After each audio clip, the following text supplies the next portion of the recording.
अस्सलाम वालेकुम नाज़रीन ग्रामी, मैं हूँ इरफान इम्तियाज़ और आप देख रहे हैं मेरा ऑफिशियल यूट्यूब चैनल।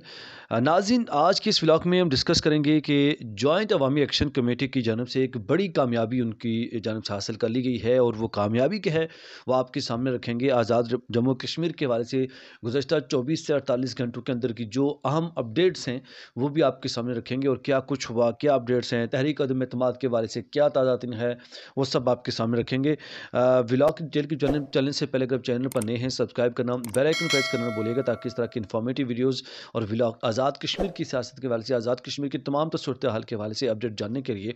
ताकि आप तक चीज़ें जो है वो टाइमली पहुँचती रहें। नाज़रीन, जॉइंट अवामी एक्शन कमेटी की जानब से एक बड़ी कामयाबी हासिल कर ली गई है और वो कामयाबी ये है कि बिल आखिर आज़ाद रियासत जम्मू कश्मीर में इंटरनेशनल एयरपोर्ट बनाने का फ़ैसला कर लिया गया है।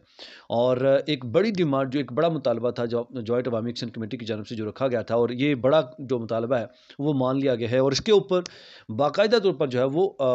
वर्क भी शुरू कर लिया गया, इसके ऊपर जो काम है वो शुरू कर लिया गया है। इतलात ये हैं कि रवां माली साल में इस एयरपोर्ट के ऊपर जो है वो काम शुरू कर दिया जाएगा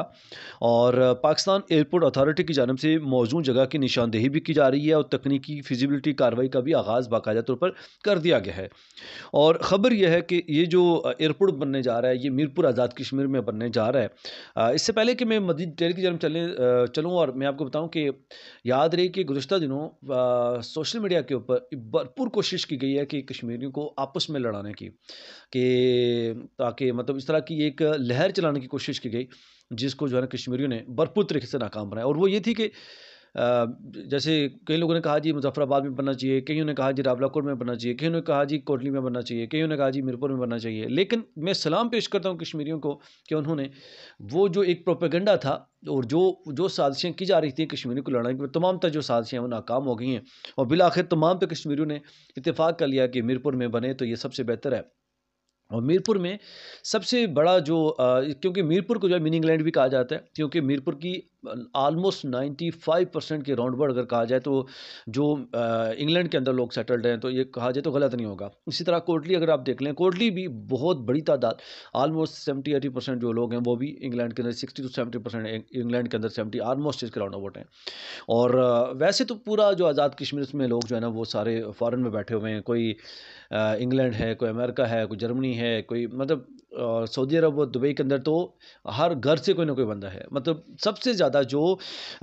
उनकी कमाई का, जो घर का जो दारोमदार है चलने का या किचन चलने का दारोमदार है, वो ज़्यादातर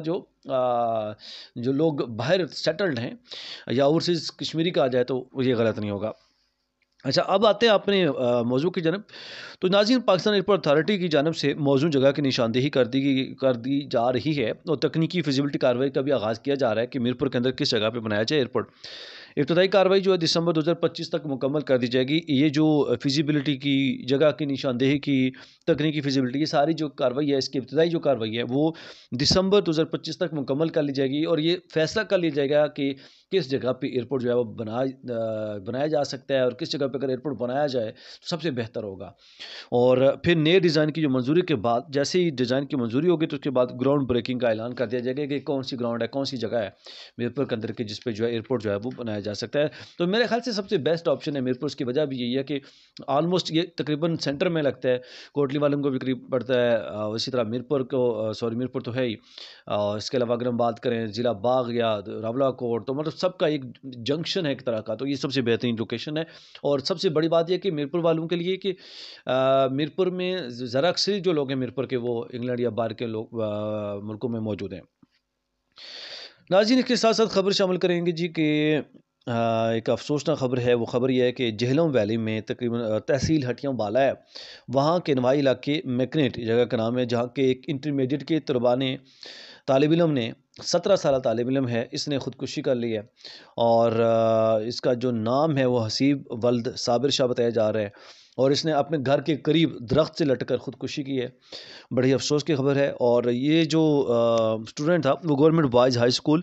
शारियाँ का था और बताया ये जा रहा है कि अब मतलब ये बात सुन के मज़ीद अफसोस हो रहा है कि 2024 का ये टॉपर था और टॉप किया था 2024 में इसने,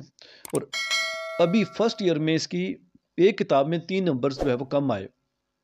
फर्स्ट ईयर का स्टूडेंट था और एक किताब में इसके 3 नंबर कम आए, तो मैं इस बिना पे उसने खुदकुशी कर लिया। तो इससे अंदाज़ा लगाया जा सकता है कि इस स्टूडेंट के ऊपर शायद कि वालिदैन का कोई बोझ था, वालिदैन की जानब से प्रेशर था, या किसी भी तरफ से, या कोई जो उस्ताज़ा की जानब से कोई प्रेशर था। और मतलब कुछ भी कहना कबल अज़ वक़्त है, क्योंकि हमारी जो सोसाइटी, हमारा जो मुआशरा है ना, ये एक आम कल्चर है कि मेरे बच्चे के नंबर सबसे ज़्यादा हों, मेरे बच्चे के नंबर जो है ना सबसे ज़्यादा हों, नंबरों के पीछे जो है ना वो, और स्टूडेंट बेचारे पढ़ पढ़ के दिन रात पढ़ पढ़ के पागल हो जाते हैं, अपना जो होश व हवास से वो खो बैठते हैं, दुनिया से बिल्कुल लाताल्लुक़, लापता हो जाते हैं, दुनिया का होश ही नहीं होता। मतलब ये एक अलमिया है हमारी सोसाइटी का कि हम लोग ना उनको पढ़ाकू बना देते हैं सिर्फ पढ़ने पढ़ने पे, और प्रैक्टिकल चीज़ों से बहुत दूर रखते हैं। और यही वजह है कि उनको सिर्फ पढ़ के भी बाद में कुछ भी हासिल नहीं होता। जब प्रैक्टिकल फील्ड में कदम रखते हैं तो वहाँ पे बिल्कुल डिफरेंट होती है, क्योंकि वहाँ पे स्किल्स काम आती हैं, स्किल्स जो है वो सिखाई नहीं जाती, सिर्फ वो किताबी कीड़े बना दिए जाते हैं हमारे वालिदैन बच्चों को जो है। और बस वो शायद इसी वजह से ये भी प्रेशर हुआ होगा इसके ऊपर जो है, और उसने जो है ना जिस तरह की खुदकुशी की है, अफसोस का मुकाम है। आपकी इस सवाल से क्या राय है, कमेंट सेक्शन में आप ज़रूर बताइएगा। इसके साथ साथ ये हम डिस्कस करेंगे जी, वज़ीर-ए-आज़म आज़ाद कश्मीर के खिलाफ तहरीक अदम एतमाद के हवाले से क्या अपडेट्स है वो, और इसमें अब बताते चलें कि गुज़श्ता रोज़ वफाकी वज़ीर मनसूबाबंदी एहसन इकबाल ने मीडिया से गुफ्तगू की, और इस दौरान उन्होंने कहा जी कि वज़ीर-ए-आज़म आज़ाद कश्मीर के खिलाफ जो है तहरीक अदम एतमाद पाकिस्तान पीपल्स पार्टी और नून लीग जल्द लाएंगे, और उनकी जानब से भी कहा गया है जी कि जल्द नई हुकूमत बनेगी, एहसन इकबाल की जानब से कहा गया। अब ये मल्टीपल चीज़ें सामने आती हैं। गुज़श्ता दिनों पाकिस्तान मुस्लिम लीग नून की जानब से जो है वो ये कहा जाता रहा है, और वो इस बात पे कायम रहे कि पाकिस्तान मुस्लिम लीग नून जो है वो तहरीक अदम एतमाद में साथ देगी, लेकिन अपोजिशन में बैठेगी और गवर्नमेंट में नहीं बैठेगी। लेकिन अब मल्टीपल चीज़ें इस पर चल रहे हैं, और बिलावल भुट्टो ने भी जो है वो इस चीज़ पे बात की है, तो उन्होंने कहा है कि उन्होंने मनाया है मुस्लिम लीग नून को, और अब जो है दोबारा से 6 नवंबर को उनकी जानब से जो है वो कॉल कर दी गई है, और एक दोबारा इजलास बुलाया गया है, और इस इजलास में ये बहुत अहमियत का हामिल इजलास होगा, जिसमें ये फैसला किया जाना है कि आज़ाद कश्मीर के अंदर तहरीक अदम एतमाद पेश करनी है, या करने के तो ज़्यादा चांसेस हैं, क्योंकि उनकी बार बार ये कहा जा रहा है कि हमारे पास नंबर्स पूरे हैं, और ये फैसला किया जाएगा कि किस तारीख को या कब जो है ये तहरीक अदम एतमाद पेश की जानी है। तो ये सारी चीज़ें जो है वो मंजर आम पर लाई जाएंगी। और याद रहे कि पीपल्स पार्टी की जानब से अदम एतमाद के हवाले से जो है वो 6 नवंबर को फैसला किया जाना है, और इसमें बताया जा रहा है कि अगले जो 72 घंटे हैं इस हवाले से बहुत अहम करार दिए जा रहे हैं, कि जिसमें पाकिस्तान पीपल्स पार्टी के तमाम अहम फैसले जो है इसमें तहरीक अदम एतमाद के हवाले से किया जाएगा, और ये भी आपके सामने रखेंगे इस पर जो भी अपडेट होगी। इसके साथ साथ जी बात करें जामिया कश्मीर यूनिवर्सिटी ऑफ आज़ाद जम्मू कश्मीर में जो तलबा हैं वो इस वक्त भरपूर स्ट्राइक पे हैं, एहतजाज में हैं, और उसकी वजह क्या है? उसकी वजह यह है कि तलबा जो है फ़ीसों में इजाफे के ख़िलाफ़ जो है सड़कों पर निकले हुए हैं, और बाकायदा उन्होंने तदरीसी अमल का भी बायकाट कर दिया है, क्लासेस उन्होंने लेना बंद कर दी हैं। और कहा यह जा रहा है कि जो यूनिवर्सिटी के पास आज़ाद कश्मीर है, जो आज़ाद कश्मीर यूनिवर्सिटी ने तकरीबन 60% इजाफा कर दिया है फ़ीसों में, जिसकी वजह से ये लोग जो है ना वो तमाम तलबा सड़कों पर निकलें। लेकिन इसके साथ अफसोसनाक वाक़या रुनमा हुआ, वो वाक़या ये है कि चेहला कैंपस जो जम्मू कश्मीर की जो ये आज़ाद रियासत जम्मू कश्मीर की जो यूनिवर्सिटी है, यूनिवर्सिटी ऑफ आज़ाद जम्मू कश्मीर है, इसका जो चेहला कैंपस है ये मैदान जंग बन गया। 2 ग्रुपों में आपस में लड़ाई हुई है, और भरपूर लड़ाई हुई है, और इसमें फिर पुलिस भी बाकायदा वहाँ पे पहुँची, कुछ लोगों को गिरफ़्तार भी किया गया है। और ये लड़ाई किस बेस पे हुई है, क्या वजह बनी है, अभी कहना कुछ भी कबल वक्त होगा, कि इसमें कोई भी डिटेल जो है वो हतमी हमारे पास पहुँची नहीं है। इसके साथ बात करें जी तहरीक अदम एतमाद के हवाले से वज़ीर कानून आज़ाद कश्मीर मियाँ वहीद का भी बयान मंजर आम पर आया है, और उन्होंने कहा जी कि तहरीक अदम एतमाद का जो तरीक़ाकार है वो तय हो गया है, और PTI आज़ाद कश्मीर में 2 साल से रजिस्टर्ड ही नहीं है, उनकी जानब से कहा गया है। उनकी जानब से कहा गया तरीका जो है ना हमने तय कर लिया है, और साथ उन्होंने ये भी कहा कि PTI आज़ाद कश्मीर में जो है वो 2 साल से रजिस्टर्ड ही नहीं है, और इससे अंदाज़ा हो सकता है उनकी बात से कि वो PTI को मतलब आड़े हाथों लेना चाह रहे हैं। और ये उन्होंने कहा जी कि PTI के जो अरकान उनको शायद तसव्वुर ही नहीं किया जाएगा, PTI के जो कैंडिडेट हैं उनको ये कहा जाएगा कि ये कैंडिडेट जो है वो तसव्वुर ही नहीं किए जा सकते। और उन्होंने कहा जी ये रजिस्टर्ड ही नहीं है। आज़ाद कश्मीर में फॉरवर्ड ब्लॉक के मेंबरान जो है वो पर फ्लोर क्लासिंग एक्ट लागू नहीं होगा। जो फॉरवर्ड ब्लॉक के जितने भी लोग हैं उनके मेंबरान के ऊपर जो फ्लोर क्रॉसिंग जो है एक्ट वो नाफिज नहीं होगा, नहीं लगेगा, ये कहना था मियाँ वहीद का। मियाँ वहीद ने यह भी कहा जी कि 1 हफ्ते के अंदर जो है वो तहरीक अदम एतमाद पेश कर दी जाएगी। मतलब ये जो 2-3 चीज़ें मैंने पॉइंट्स आपके सामने रखे, इससे अंदाज़ा हो सकता है कि तहरीक अदम एतमाद अगले 1 हफ्ते के अंदर या अगले 5-6 के दिनों के अंदर अंदर ना पेश की जा सकती है। इसे इसके जो मल्टीपल जो चांसेस हैं वो ऐसे ही लग रहे हैं। और उन्होंने कहा जी 1 हफ्ते के अंदर तहरीक अदम-ए-एतमाद पेश की जाएगी। बैरिस्टर ग्रुप जो है, बैरिस्टर सुल्तान ग्रुप जो है वो अरकान की पीपी में शमूलियत भी हो चुकी है, बाकायदा तौर पर उनकी जानिब से इस बात को जो है वो रिपीट किया गया है। नाज़रीन, इसके साथ-साथ जी आगे बढ़ें और ख़बर शामिल करें